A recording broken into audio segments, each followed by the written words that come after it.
Okay, I think it's live now.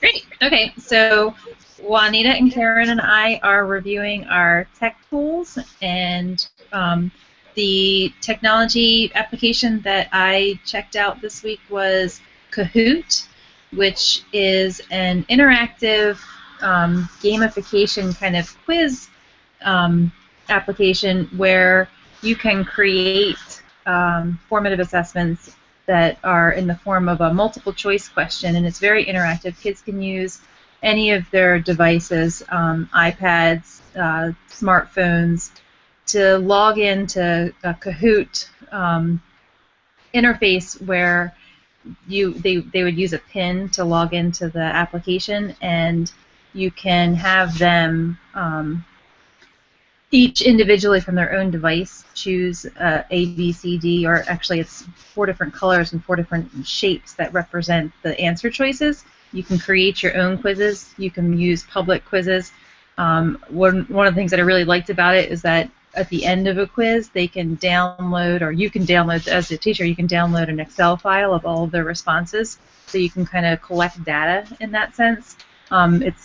It keeps track of their score, so the kids are really engaged in it because they're looking to see who's like #1 on the leaderboard. They're earning points, and it has a lot of like public domain quizzes that are already loaded onto it. So that's one of the things that I've really kind of struggled with using the tech tools, is how much stuff that I have to build into it before I can make any use of it. I was really kind of impressed with the amount of public kind of already created Kahoots, specifically with regards to math, since that's what I'm doing, that are already there, where I don't have to go through and make a whole lot, although it was super easy to make them too. I kind of struggled to try to find equation editing, but I figured out how to do the rich text, and that was really helpful.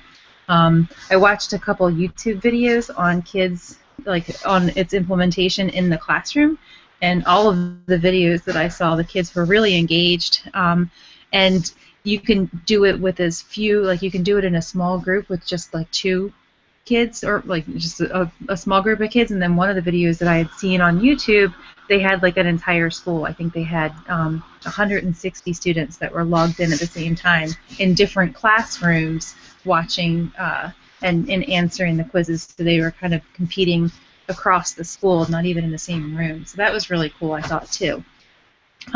It seems pretty simple in terms of being able to set it up and implement it in the classroom. It doesn't require any kind of software download, and like I said, you can use it on any kind of device, so the kids can do it on BYODs, or if you have iPads or laptops or any mix too. They don't have to be on the same type of device. So I thought it was really versatile, really useful for formative assessment, and I really liked the engagement value that it had. And that was Kahoot. Okay, that sounds great. The tech tool that I used was called Poplet, and it's an online mapping tool. It's available for iPad or iPhones, and also on Google Play. So it's an app that teachers can use in the classroom. But the thing that I like best about Poplet is that it has multiple uses. At first, you just think, oh, it's just a mind mapping tool, but you can also use it for brainstorming, for matching activities, of course, for formative assessments, for sorting and timelines. Like I thought about the pH scale. You could have the kids make the little popples, the little pieces of the mind map. They call them popples. So you could have the kids make those and stretch them out, because you can arrange the popples vertically, horizontally, or like in a web, which is a traditional way. So you could do it however you want. There's a lot of applications, a lot of uses for that tool, which that was why I picked it. I felt like it was much more useful than some of the other ones. Um, and then with differentiation, the great thing is because the kids have to drag the little popples around, so it is good for kinesthetic learners as well as visual learners, and the kids get to change the color, the size of the popples. They can add pictures, videos from YouTube or from Vimeo, so it's really cool. I thought about using it as kind of like on Quizlet, how they use flashcards. Students, if they were doing vocabulary, they could make their own Poplet and then load in pictures. Like I thought about applications of acids and bases, so they could make a web and then have, acid rain, stomach acid, lactic acid, all these different things, and they could put pictures, so it would help them to remember all the different uses or applications for acids and bases. One of the videos that I watched where the teacher said he had the students to make their own Poplet, or even if he started one, say for instance, if you could start one about acids and then you have the kids finish and make a similar one about bases, and then after he had his students make their own Poplet, then he had them to upload it as a PDF or a JPEG file and just email it to him, so he had easy grading for doing that. So I thought that was a really, really great tool. And I think, oh, and the other thing was Uh-oh.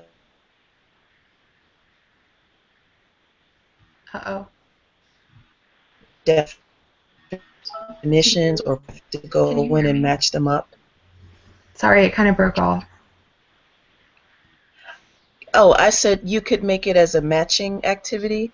Um, so as a teacher, you could put in vocabulary words, and then at the bottom you could put pictures or definitions, and then have the students go and match up the vocabulary words with the definitions or pictures, and then they could still save it in as a PDF or a JPEG file and send it to you, and then you could grade that as a quick formative assessment. So I really liked Poplet. The only downside was the cost. You get 10 Poplets for free, but then for unlimited it's like $30 a year, which doesn't seem like much, but if you're using a lot of tech tools, that can start to add up. They do have a section where, because you can use it for business as well as school, there's a section for teachers to have like a teacher account. So I think it was like $2 for each student account, and then there's a minimum of 50. So then, but it's a really good tool. So I think it will be worth it, but it's just the fact of having that additional cost. But overall, I really like Poplet. Cool.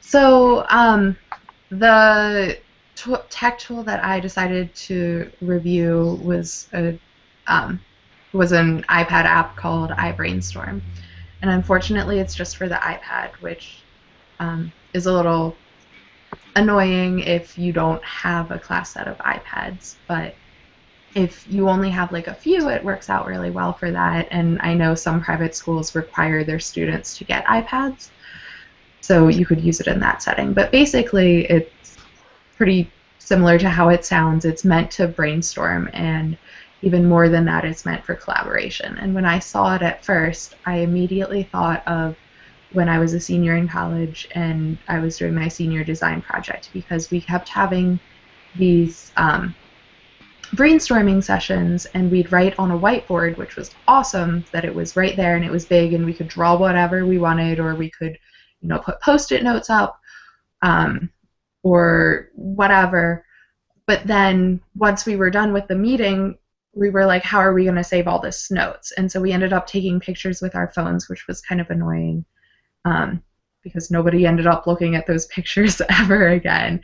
And so this sort of solves that problem. And you can open up a new page, and it works just like a normal whiteboard. You can put post-it notes on it, you can type on it, you can draw right on it, so it has differentiation. I have it on here, which I don't know how well you can see, but I wrote random numbers on here. I drew a house, so you can draw too. There's little post-it notes that you can make in different colors and type on. And once you're done with that, you can hit this button, which will send it to a big, or whatever the main iPad is, and it'll combine everyone's ideas into one thing. And I just thought that's really cool for collaboration, like if you're working in small groups and everyone has brainstorming, because if you did it on paper, I feel like everyone's fighting over what paper to use and it's hard to combine ideas. And so this is a really neat way to collaborate and combine those ideas without people fighting over things. Another downfall, besides the fact that it's only used for iPads, is that um, you can only use a max of like 4 different ones, different iPads. You can only collaborate with 4 of them, so it wouldn't work in a whole classroom setting, but it would work in smaller groups, like if you were planning for a big project. And then once you collaborate, you can save it as a PDF and email it to people or load it onto the cloud or that sort of thing. So that would be a great way to kind of show how students brainstorm for a project, and then send that to the teachers, and the teachers could grade based on that. That sounds I good. guess we should probably ask questions. I had a question for you, Christine, about yours. I looked at Kahoot, and I liked that it was, they just had to log in using a PIN number, but I kind of felt like the shapes and the colors were a little juvenile. Have you used it in your classroom? You teach middle school, though, right? Yeah, I didn't think that so much.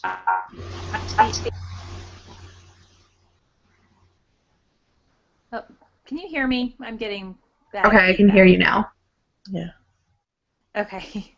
I think that the of the answer selections is bad. One of the things that kind of frustrated with me about it, though, was because I'm teaching math this year, one of the quiz that I did, or the Kahoot quizzes I did, available public aspect of Kahoot, where you just use the free one. One of the questions, the selection for it was.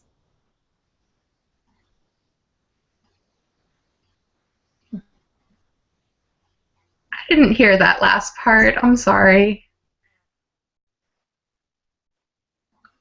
I think she's having technical difficulties with her Right. Can you connection. still hear me, Juanita? Yeah, I hear you just fine.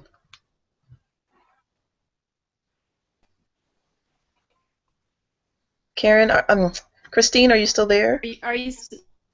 I'm back. I'm sorry. My app keeps crashing. I just changed devices, but I'm not sure if I'm still. Can you hear me? Yeah, we Yeah, can hear it's you a now. little in and out, but Okay. I'm not sure what's going on. My computer crashed, and now my iPad just crashed too. So I'm not quite sure if I'll try to hang on. But to answer your question with regards to Kahoots and the answer choices, I tried out one of the public ones that was on geometry, and one of the answer choices was square, and I hit the option that had the square next to it. That was the symbol for that answer choice. It wasn't the answer. So the actual answer choice that said square was the triangle. So I'm thinking of all of my LD kids who might have like visual or processing disorders, and they'll do this thing that I did, because I hit the one that had a picture of a square, not the one that said the word square, because the one that said the word square was next to the one that had a triangle on it. that's funny. I would do the same thing. So how did you, I But guess you had to give I them guess credit. what was that? I guess, how did you handle that? I guess you still had to give them credit anyway, even if they picked the triangle one. Oh, well, I didn't use that in the classroom. That was me just kind of fooling around with it, looking at the different options. So it Okay. was me who made the mistake. I messed up. And you don't get to choose, at least when the ones that and maybe it's an advanced option that I wasn't able to, you don't get to choose where, like, the order in which the answers are set up. But, I mean, I can't complain too much about it, because, like, I know when you're talking about Poplet, the expense, Kahoot was free, and it's pretty versatile for being a free application. Like, there wasn't really anything that I found on it that I wasn't able to do with regards to what I would expect for that application. I mean, it was pretty hardy for something that doesn't have any cost associated with it. That's good. That's cool. Mine was free too. And yeah. Well, and yours, Karen, was like like when I was looking at it, it looked like a kind of like a digital whiteboard. Mm-hmm. Yeah, and you can't see it. I tried it out earlier, but there are some different types of. You can create a new project, and so they have some that are divided into like different sections. They have one that's kind of like a mindstorm, like it has a center circle and then it has outside bubbles on it, which is kind of cool. So you can use it for a bunch of different things. They have a couple templates too that you can use. Um, and I'm sure there are iPad apps out there that work better for just, drawing on your iPad or writing things on your iPad. But I like that there's a collaboration aspect for this one. On iBrainstorm, was there an option to be able to like save or download the final products? Yeah, you can download it as I forget if you can download it as a PDF or just a JPEG, but then you can email it to someone, or you can open it up in Google Drive, or you could save it on the cloud. Like, so you can definitely save it and get it to a computer. You probably can't edit it anymore after that, but yes. Oh, okay. That was kind of the same with Poplet, is that you could print it out. So for those students who didn't have internet access, say if you assigned something for homework and the student didn't have internet access, you could print out the Poplet and give them a copy of it to take home. Or if there was a student who was absent, if you did the assignment in class and that student was absent, you could print out the Poplet and have them refer to it the next day. So I like that aspect of it. Yeah, that's nice. And you can print it out and have it in the kids' notes, which is cool. And if they wanted to write more stuff on it, there's always, having an actual piece of paper that you can mark up. Yeah. Nice. And that would be part, like you get 10 free Poplets for free, 10 Poplets for free. So if you wanted to do that and like you said, put it in the students' notes, that you could do without having any additional cost.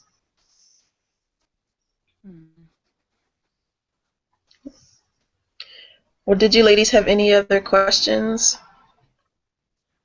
I don't think so. Christine? Not sure if she's still there. What was that? So, I Okay. have more questions. Okay. Okay. Well, I will send you guys the link to this. I'll email it to you. Okay, great. Thank you. Right, Have a thanks, nice night. Have a nice night. Happy Thanksgiving. You too. Thanks.